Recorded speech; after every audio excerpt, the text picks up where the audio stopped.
শেখ হাসিনা অথবা আওয়ামী সরকার যুগে যুগে উদ্দেশ্য প্রণোদিতভাবে ক্ষমতা হারানোর ভয় কিংবা তাদের ক্ষমতা টিকিয়ে রাখার জন্য বিভিন্ন সময় বিভিন্ন গণহত্যা কিংবা জেনোসাইড করেছিল।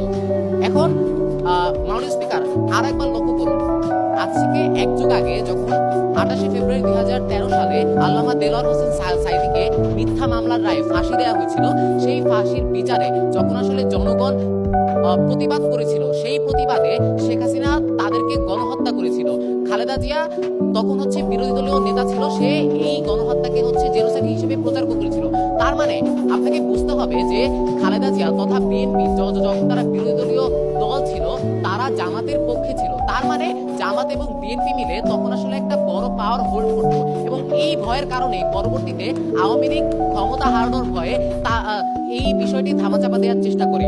দ্বিতীয়ত, যুগে যুগে আওয়ামী সরকার অনেকবার চেষ্টা করে তাদেরকে যারা আসলে তাদের বিপক্ষে ভয়েস রেজ করে বা তাদের বিপক্ষে কথা বলে, সেই মানুষগুলোকে মেরে ফেলার, সেই মানুষগুলোকে তারা গণহত্যার মাধ্যমে আটকে দিতে চায়। আর একটা জিনিস লক্ষ্য করুন, হত্যাকাণ্ড করা হয়েছিল আপনার ক্ষমতা হারানোর ভয়ে, কিন্তু পরবর্তীতে আপনার হত্যাকাণ্ড নিয়ে যেই সব জিনিসগুলো প্রচার করা হয়, ওই জিনিসগুলো প্রচার করা হয়েছে এই হত্যাকাণ্ডকে বৈধতা দেবার জন্য।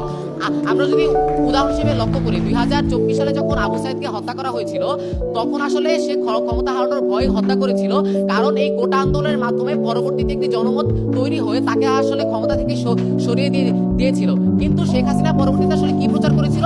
শেখ হাসিনা পরবর্তীতে প্রচার করেছিল এটি জামাত ইসলামীর দ্বারা সংগঠিত একটি গণহত্যা। তার মানে আপনার যেই গণহত্যাগুলো আদিকাল থেকে হয়ে আসতেছে, ওই গণহত্যাগুলো আসলে ক্ষমতা হারানোর ভয়ে করা হয়েছিল, কিন্তু আপনার পরবর্তীতে যেই সব কথাবার্তা বলার চেষ্টা করে তারা বা জঙ্গির কথা বলে, সেগুলোকে বৈধতা দেবার জন্য করা হয়েছিল।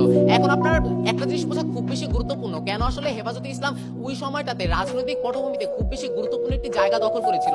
আপনাকে একটা জিনিস বুঝতে হবে, যখন হেফাজতে ইসলামী আসলে আন্দোলনরত ছিল, তখন তারা ঢাকার 6টি প্রবেশ মুখ দখল করেছিল। তাদের পক্ষে ছিল জামাত, বিএনপি কিংবা আপনার বড় বড় রাজনৈতিক দলগুলো।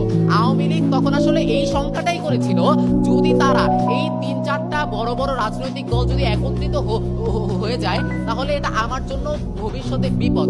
আপনি একটা জিনিস লক্ষ্য করুন, হেফাজতে ইসলামী কিন্তু ডিএমপির অনুমতি নিয়ে আন্দোলনটা করেছিল, কিন্তু তারপরও কেন তারা আসলে সময় চেয়ে নিচ্ছি একটু, কিন্তু তারপরও কেন আসলে তারা গণহত্যা করেছিল? কারণ তার মধ্যে এই ভয়টা ছিল বা এই সংখ্যাটা ছিল যে পরবর্তীতে বিএনপির মাধ্যমে প্রমাণটা কি আসলে আপনার খালেদা জিয়া সরাসরি বলে দিয়েছে যে হেফাজতে ইসলামের এই আন্দোলন করাটা একটা গণতান্ত্রিক অধিকার।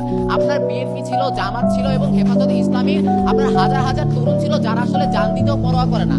তার মানে এত জনমত ছিল বা আইডিওলজি ছিল, এদের কারণে শেখ হাসিনার মনে একটি শঙ্কা বা ভীতি তো তৈরি হয়েছিল যে এরা আমাকে ভবিষ্যতে ক্ষমতা থেকে নামিয়ে দিতে পারে। যেমনটি হয়েছে আপনার 24-এর বিপ্লবে, 24-এ কোটা আন্দোলনের শুরুতে শুরু হয়েছিল, কিন্তু পরবর্তীতে সেটি গণ আন্দোলনের রূপ নিয়ে আপনার ক্ষমতা থেকে সরিয়ে ফেলে শেখ হাসিনাকে। তার মানে হাসিনা হেফাজতে ইসলামকে ভয় পাওয়ার কারণে বা ওই ভীতির জায়গা থেকে সে গণহত্যাগুলো করে।